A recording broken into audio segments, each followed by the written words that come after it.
Hello friends, खाना garden में आपका स्वागत है। और खाना गार्डन में मैंने बहुत सारे ऐसे प्लांट्स भी लगा रखे हैं जिनकी लीव्स बहुत बड़ी बड़ी होती हैं और देखने में बहुत खूबसूरत लगते हैं। तो उनमें से ही एक प्लांट है मेरे कैलेडियम के प्लांट, जो कि आजकल काफ़ी खूबसूरत हो रहे हैं, जिनके पास मैं जा रही हूँ और आपको दिखा रही हूँ कि उनकी पत्तियाँ कितनी बड़ी बड़ी हो गई हैं और देखने में बहुत ही सुंदर दिखाई दे रही हैं। तो इस समय मैं अपना लालच रोक नहीं पाई कि मैं आपके साथ इनकी खूबसूरती को शेयर करूं। तो ये प्लांट्स मेरे पास काफ़ी दिनों से है और इनको मैंने एक बार इस पॉट में से निकाल के सेपरेट करके अलग से एक और पॉट में डाला और एक न्यू प्लांट भी बनाया है इस कैलेडियम से। तो ये कैलेडियम देखिए, इसमें फ्लावर्स भी आते हैं और ये फ्लावर्स, ये कली है इनकी बड आई हुई है और ये खिल जाती है जैसे कि लिली की खिलती हैं। तो ये काफ़ी अच्छे लगते हैं प्लांट जब इनमें फ्लावरिंग भी होती है। नॉर्मली हर प्लांट में फ्लावरिंग नहीं होती है। और कैलेडियम की अगर मैं इनकी किस तरह से केयर करनी चाहिए इसके बारे में बात करूं तो सबसे पहली बात यही बोलूँगी कि एक हाई ह्यूमिडिटी पसंद करने वाला प्लांट है और वार्म क्लाइमेट में ही ये पाए जाते हैं और हाई ह्यूमिडिटी पसंद करते हैं ये प्लांट। तो अगर ह्यूमिडिटी बहुत हाई है तो ये प्लांट बहुत अच्छे से ग्रो करेगा और हाई ह्यूमिडिटी इनकी बना के रखनी पड़ती है अगर हम इनकी अच्छी ग्रोथ चाहते हैं। तो इस प्लांट को कभी भी सूखा ना छोड़ें और इनमें चाहे तो थोड़ा पत्तियों को तोड़ के आप ऊपर से डाल सकते हैं, मल्चिंग कर सकते हैं जिससे कि ह्यूमिडिटी बनी रहे। तो ये ऐसा करना इनके साथ बहुत ज़रूरी होता है। फर्स्ट प्रायोरिटी यही है, क्योंकि ये प्लांट्स बिल्कुल भी सूखे रहेंगे, ड्राई रहेंगे तो ये उतने अच्छे नहीं दिखेंगे। धीरे धीरे से पत्तियाँ ख़त्म होती जाएंगी, ड्राई होती जाएंगी। वैसे भी पुरानी पत्तियाँ ख़त्म हो ही जाती हैं, बट अगर इनको ड्राई रखेंगे तो बहुत फास्ट ये प्लांट आपका मर जाएगा।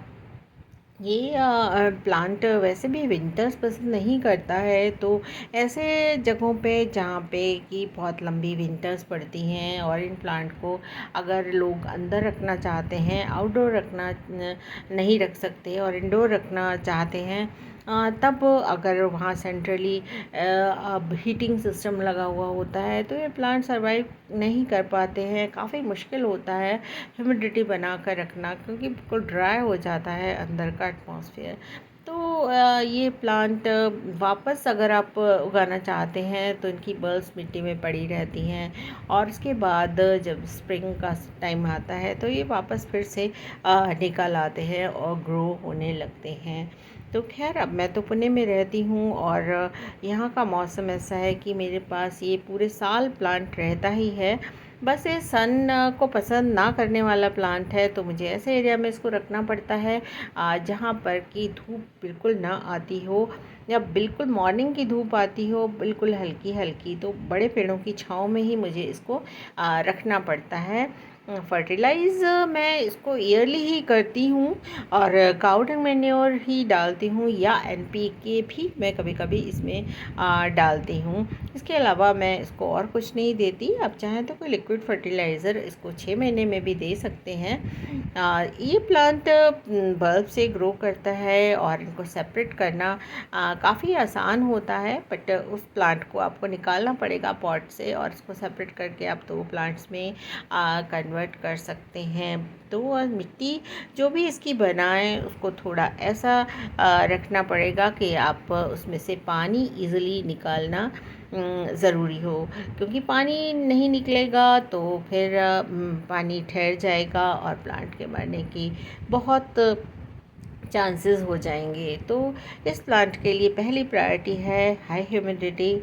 और वाटरिंग की जहाँ तक बात है कि पानी कैसे दें, तो पानी तो हमको उसको रेगुलर, अगर आप टेरेस पे रख रहे हैं तो चाहे कितने भी बड़े पेड़ों की छांव में रखें, रेगुलर वाटरिंग की नीड हो जाती है, स्पेशली समर्स में। विंटर्स में आप 4-5 दिन छोड़ के पानी इसमें आराम से डाल सकते हैं। तो आप इस प्लांट को अब अगर आप लगा रहे हैं अपने गार्डन में, तो आपको कोई पॉट चूज़ करने की भी बहुत ज़रूरत नहीं है कि बहुत बड़े पॉट में ही इसको लगाना है। आप किसी भी साइज़ के पॉट में, एक छोटे से पॉट में भी ये बहुत आराम से चल जाते हैं कैलेडियम। और बहुत से वैरायटी इनकी आती हैं, बड़ी सुंदर सुंदर से पत्ते वाली इनकी वैरायटी आती हैं। बहुत सारे तरीके से ये ग्रो करते हैं, तो इस तरह के आप कैलेडियम अपने गार्डन में इजीली ऐड कर सकते हैं। बस थोड़ी सी केयर के साथ ये अपनी खूबसूरत पत्तियों से सुंदर लगाएंगे आपके गार्डन को। तो आज बस इतना ही। Thank you for watching.